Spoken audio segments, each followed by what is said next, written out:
It's time for another Dirt Daily, and today I'm going to show you the latest thing that I drug home.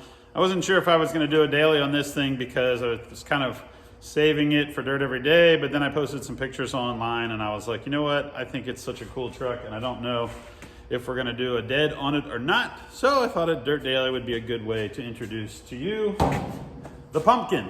The Pumpkin is a 1965 Dodge Town Wagon.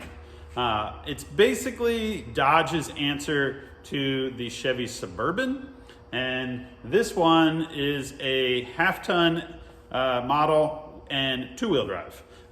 They came in two-wheel drive and four-wheel drive. They came with 8-lug axles. This one has windows all around. They also came in panel trucks. This one has a slant 6 under the hood, and it's actually in pretty good shape.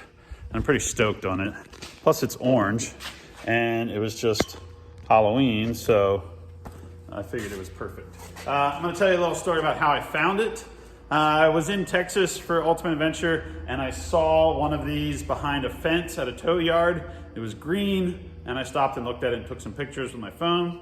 A few weeks later, I was driving up to Spokane, Washington, and I saw another one, a green one, and it was just parked on the street. It was an 8-lug version, and there was a guy literally sleeping in the back of it. I don't know if he was sleeping, but he was like laying in the back, just like scrolling on his phone, much like you and I do on a Sunday morning. I assume he was like surfing Facebook Marketplace for trucks or projects or junk. But I like walked up to the window and I kind of showed him the green one that I saw in Texas, and I took some pictures of his, and then I left and I posted these pictures online, and I was like, today I want this green Town Wagon. Well, within an hour or so, somebody sent me the Facebook listing for this one, which was for sale in Oregon. And so I clicked on the link, and it turned out the guy that was selling this orange one was friends of my buddy Bob.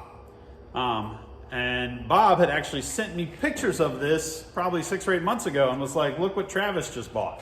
And I'd never met Travis before, but now Travis and I are buddies because within 24 hours of seeing that one in Bend, I had bought another one. I bought this orange one. Travis is kind of a Land Rover guy, and he bought this thing because it was cool, and then he decided to sell it, which ironically, he was able to bring it down to Bend, Oregon, a few weeks later when I was coming home from Moab, so I kind of detoured up to Bend and picked this thing up, and he went and picked up another old Land Rover, which he has since told me he thinks I probably got the better end of the deal because I guess the Land Rover he brought home needs a lot of work. But let me tell you a little bit about this truck. Slant 6, the leaning tower of power, as my buddy David Tracy calls them. Carbureted, Holly carb on it. Behind that, an NP 435 Granny 4-speed. So it has a good low first gear, and then it's two-wheel drive, so no transfer case, but in the rear axle is a Chrysler 8 3/4, and I think it has a 3.91 to 1 gear ratio.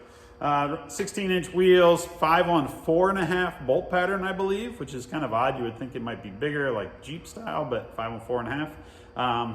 And maybe that crossed over to like some car stuff. It has a huge engine bay. These were optioned with V8s also. I have seen guys put engines in them all the way up to like a 5.9 Cummins. They had to modify some stuff, some firewall, but they got one in there. The truck that I had been looking for years is the Dodge WC56 or WC53, which is the military carry-all. And they're really hard to find, and they didn't make very many of them. Maybe like 4,000, two or 4,000. Like the production numbers are pretty low. In my research on these, it seems like they made thousands and thousands and thousands of the Town Wagons, even in the two-wheel drive and the four-wheel drive. They made different lengths. I think there was a 108 wheelbase, 116, and 122, I believe, was also an option. So they were wagons. Some of them had back seats. Some of them were panel wagons, so they had no back windows. And it turned out this one sat on a farm somewhere in Oregon, and then a guy bought it, and he redid a few things. He did redid the bench seat really nice, put in new wood floors in the back, and then he sold it to this guy Travis, and then I bought it from Travis. I joined a group online, Dodge Town Wagon Facebook group.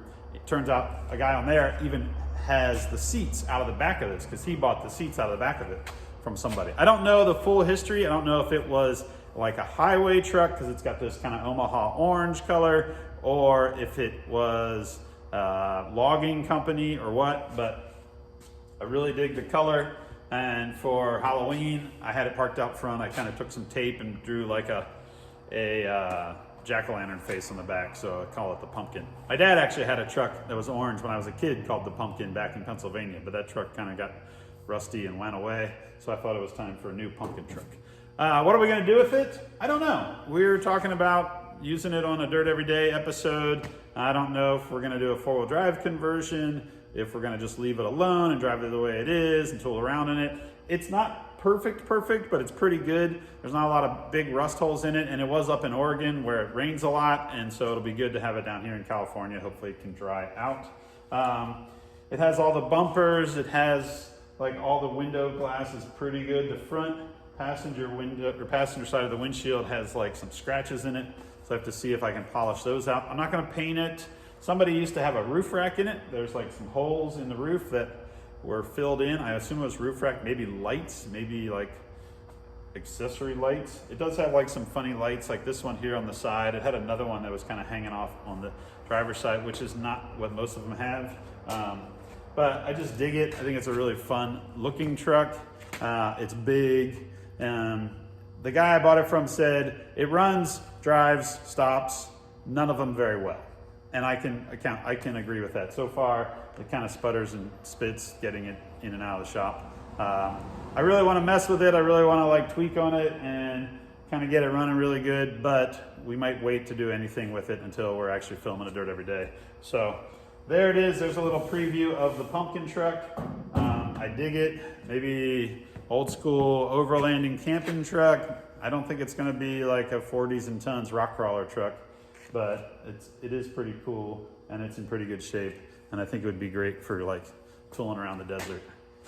If you have an idea of where we should take this cool retro two-wheel drive and go do some light, fun four-wheeling, some exploring, have some cool destination that you think we should check out, send me a message or comment below. Otherwise, that's it for this Dirt Daily.